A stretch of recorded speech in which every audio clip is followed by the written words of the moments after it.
assistance with this. Mr. Secretary, over to you, sir. Thanks, Pat. Well, good afternoon, everyone. We've made excellent progress at our 6th meeting of the Ukraine Defense Contact Group. And we were joined by my good friend, Oleksiy Reznikov, Ukraine's Minister of Defense, and by Major General Moskalyov, Ukraine's Joint Forces Commander. I'm very grateful to them for joining us and for their heroic leadership. They updated the contact group on the latest battlefield dynamics, on Ukraine's priority needs, and on Ukraine's requirements to defend itself for the long haul. I'm also very pleased that ministers and chiefs of defense from some 50 countries took part in today's discussion. That again underscores the resolve of the international community to support Ukraine's self-defense after Russia's cruel and unprovoked invasion. And that resolve has only been heightened by the deliberate cruelty of Russia's new barrage against Ukraine's cities. Those assaults on targets with no military purpose again reveal the malice of Putin's war of choice. But Russia's atrocities have further united the nations of goodwill that stand with Ukraine. So we are here because rules matter, because rights matter, and because sovereignty matters. And in the past few days, Putin has given us all another grim preview of a future in which the appetites of aggressive autocrats outweigh the rights of peaceful states. We would all be less secure in a world where big powers can assault their peaceful neighbors and trample their borders by force. And the free citizens of Ukraine have an inalienable right to govern themselves and to choose their own future. These are bedrock principles, and they underpin the rules-based international order that makes us all more secure. This contact group will stay true to those values, regardless of the outcome of any individual battle, and we will not waver in our support for Ukraine's right to defend itself from Russia's imperial ambitions. Ukraine's forces have used systems like HIMARS to change the dynamics of the war that Putin started. And that's helped Ukrainian forces seize the initiative during their counteroffensive. So we'll continue to rush in the capabilities to help Ukraine in the current fight. And I commend the contact group members who have moved heaven and earth to get weapons and equipment into the hands of the Ukrainian forces. At the same time, our allies and partners are driving hard to sustain Ukraine's defenders for the long haul. As the conflict has evolved, the mission of this contact group has evolved as well. So today, the contact group underscored our shared commitment to keep on supplying Ukraine's defenders with the capability that they will need in the difficult weeks, months, and years ahead. We discussed ways to do even more to train Ukrainian forces who are making such impressive use of their new capabilities. And we pushed to galvanize our industrial bases to fire up production for the systems to defend Ukraine, even while meeting our own security needs. The leaders here built on the important progress from the September 28th meeting of our national armaments directors under the auspices of this contact group.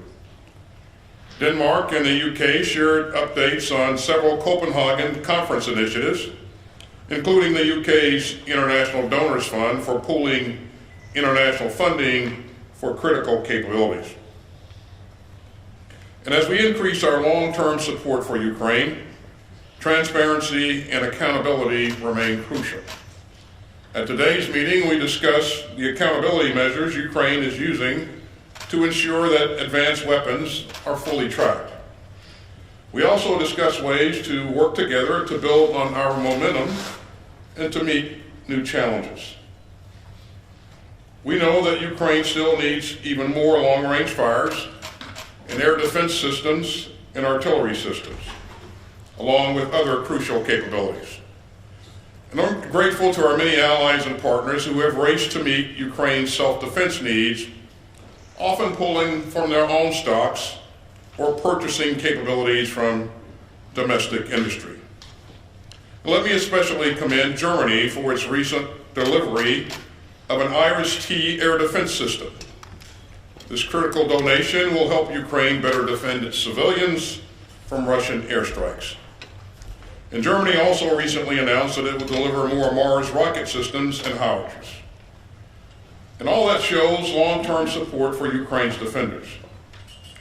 I want to also recognize several countries doing especially important work together to ramp up production on key systems and reinvigorate their industrial bases.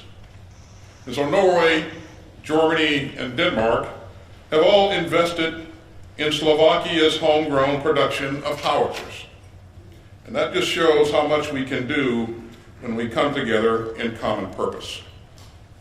These initiatives and many more will help us build momentum and ensure that the future Ukrainian armed forces are capable and have the ability to sustain themselves. Now, some countries aren't in a position to offer lethal assistance, but we urge them to provide vital non-lethal aid such as medical supplies and cold weather gear that the Ukrainians need to fight in the winter. Because every contribution counts, and the members of this contact group stand united in our support for Ukraine's self-defense through any season. We stand united by our commitment to the rules-based international order that underpins global security. We stand united against the deliberate use of war and atrocity to seize territory, redraw borders, and trample the sovereign rights of peaceful states. And as President Biden has said, we stand united against the global politics of fear, coercion, and conquest. Thank you, and I'll turn it over to General Milley for his opening comments. Thanks, Secretary Austin, and thank you for your steadfast leadership. This contact group would not even be in existence without the leadership of Secretary Austin. And I also want to thank Ukrainian Minister of Defense, and especially also, who's not here, General Zaluzny, my counterpart in Ukraine, for leading the Ukrainian military in their efforts for their freedom. I maintain contact with him 2 to 3 times a week. General Cavoli, even more than that, and of course our staffs are in contact on a day-to-day basis. I also want to thank all the ministers and the chiefs of defense that were here at this meeting today, representing 50 countries. That's an incredible statement of resolve and international support for the freedom of Ukraine. And I am confident that this group will stay together for as long as it takes. Today, as Secretary pointed out, this group met for the 6th time with senior representatives from each of these countries, and it's a testament to our condemnation, collective condemnation, the international condemnation of the illegal invasion of Ukraine by Russia. This fight is not just in Ukraine's interest. It is in the global interest to protect, as the Secretary pointed out, the rules-based international order. And that is our purpose that has been given to us, the uniformed military, from our civilian leadership, which is to uphold the rules-based international order that was established some 80 years ago at the conclusion of World War II. And our end state is equally clear. It is to ensure that Ukraine remains a free, independent, sovereign nation. And the ways and means that we are doing that is through security force assistance, with lethal and non-lethal aid, in order to enable Ukraine to fight for themselves. Ukraine is not asking for soldiers from any other country. The Ukrainians are willing to fight for themselves. All they ask for is the means to do it. And as President Biden has said, and many other national leaders have said, we will do as much as we can for as long as we can, and we will do as much as it takes for as long as it takes. This contact group remains critical to the mission of supplying Ukraine with the capabilities they need to fight for their country. And this war is a war of choice by Russia. And Russia is paying an extremely high cost, a high cost in human life, in casualties, in weapons, materiel, and in their economy. Each day that this war goes on costs Russia more and more, and the Russian people begin to suffer. Russia has chosen in response to escalate with a recent mobilization of 300,000 call-ups for conscripts. They have tried to conduct an illegal annexation of 4 of the oblasts in occupied Ukraine. They have increased their rhetoric to include rhetoric about nuclear weapons. And of course, in the past few days, Russia has increased their strikes on civilian infrastructure, power generation, and dams. Russia has deliberately struck civilian infrastructure with the purpose of harming civilians. They have targeted the elderly, the women, and the children of Ukraine. Indiscriminate and deliberate attacks on civilians targets is a war crime in the international rules of war. Ukraine and its citizens have suffered greatly, but the people and the nation of Ukraine endure, and they are an inspiration to all. The nations gathered here today are committed to assisting Ukraine defend itself. Ukraine continues to fight with bravery and honor, and the Ukraine military is making continued progress, as you see in their counteroffensives in the Donetsk, Kharkiv, Kherson, Luhansk, and elsewhere. The Ukrainian military has fought extraordinarily well, and the discussions at this contact group today were about meeting Ukraine's current needs and also supporting them in the long haul. We focused on air defense, on cannon artillery, rocket artillery, maneuver, tanks, infantry fighting vehicles, armored personnel carriers, also discussed training and a wide variety of non-lethal support. These systems and the associated ammunition are critical for Ukraine to continue the fight, and they are employing these weapons extremely well. So I will stop there, and I thank you and welcome your questions. Mr. Secretary, Chairman, thank you very much. Our first question will go to John Ismay, New York Times. Mr. Secretary, in your opening remarks today, you said, quote, "Our resolve to support Ukraine's defenders extends through all seasons," unquote. With winter fast approaching, do you expect the Ukrainian armed forces to continue fighting to retake their territory throughout the season until spring? Thanks, John. The battlefield remains dynamic, and winter always presents a challenge when it comes to fighting. But the international community remains united and focused and committed to doing everything that we can to help Ukraine protect its interest and defend its sovereign territory. I expect that Ukraine will continue to do everything it can throughout the winter to regain its territory and to be effective on the battlefield. And we're going to do everything we can to make sure that they have what's required to be effective. And most recently, we've seen them be very effective both in the east and down in the south as they've taken back quite a bit of territory from the Russians. So we can expect that type of activity will continue on through the winter. Let's go to you, Deborah Haynes, Sky News.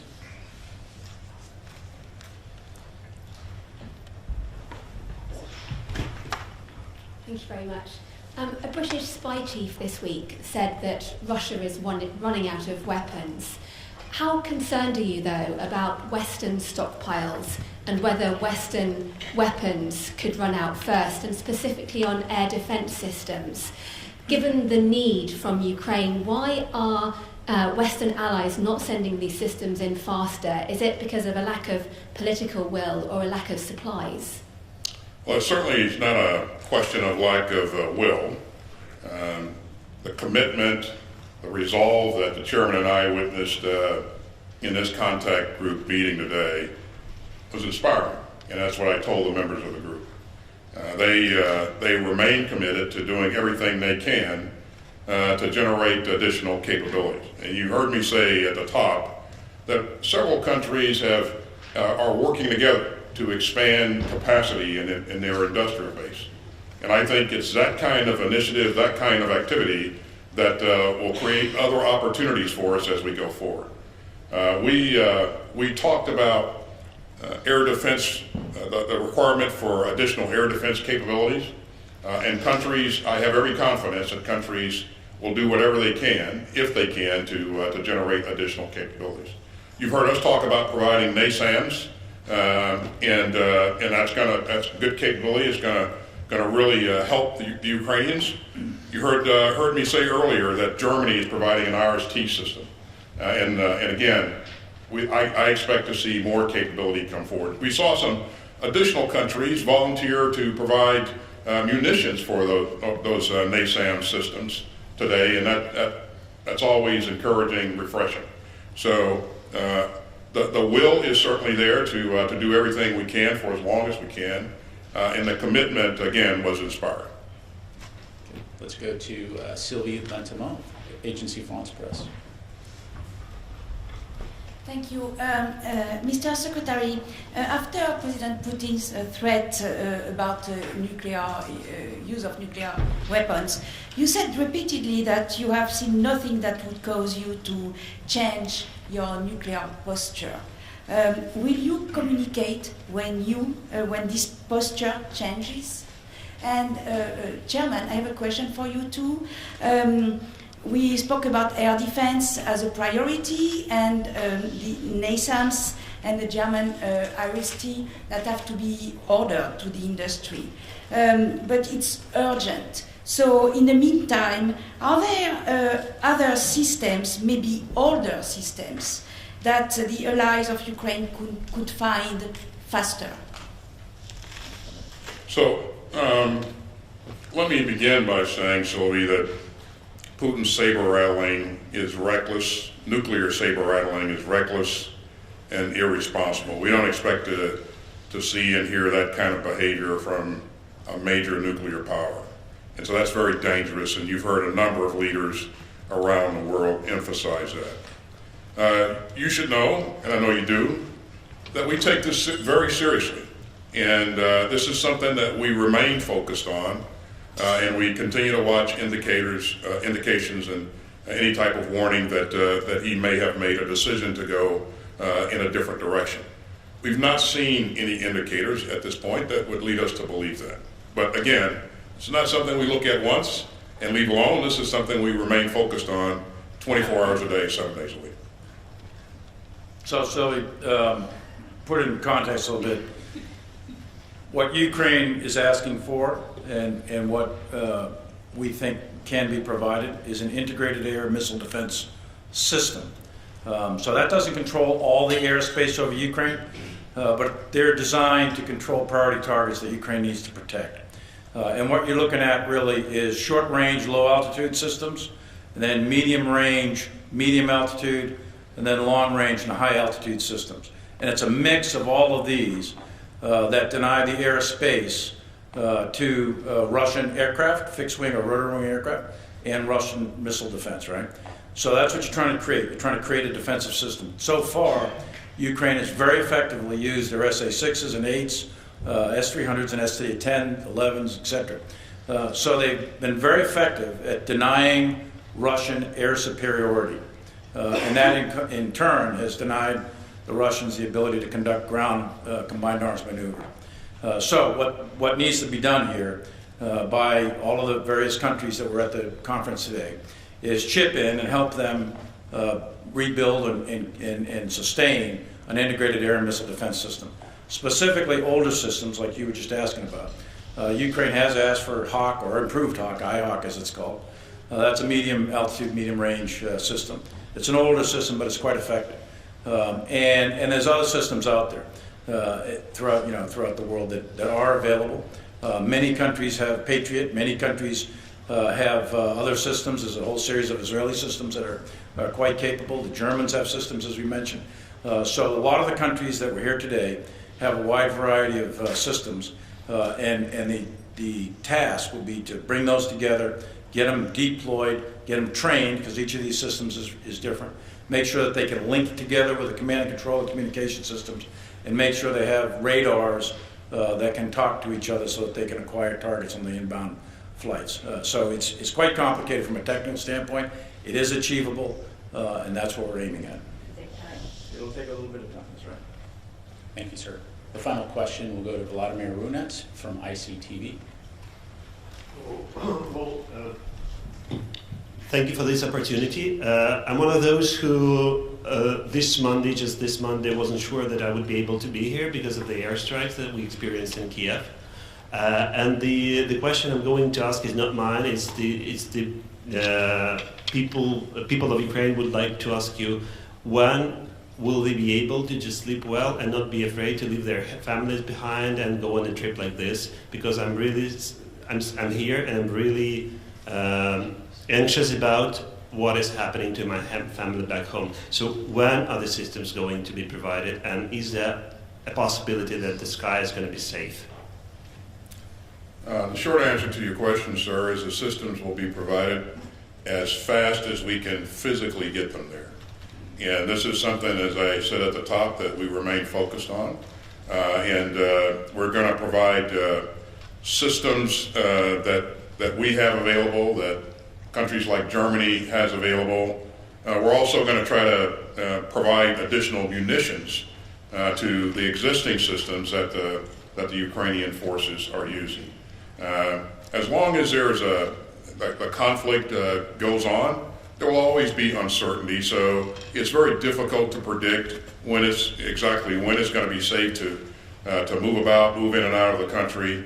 And I know that you're concerned about your family, and you certainly that's understandable.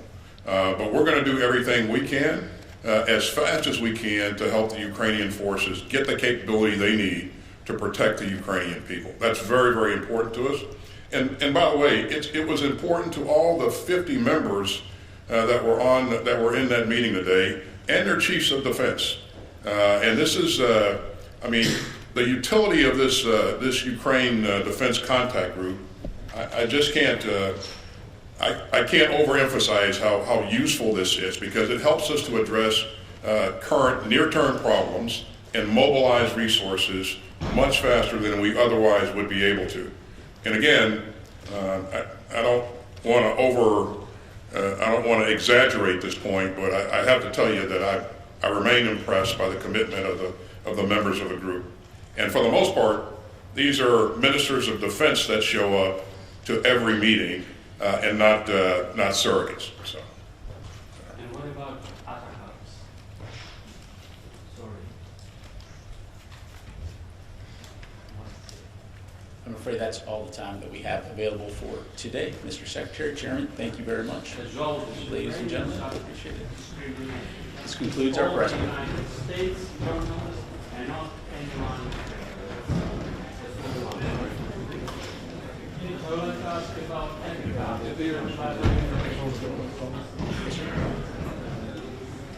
Someone sit next to you is a Ukrainian journalist, right? Yeah.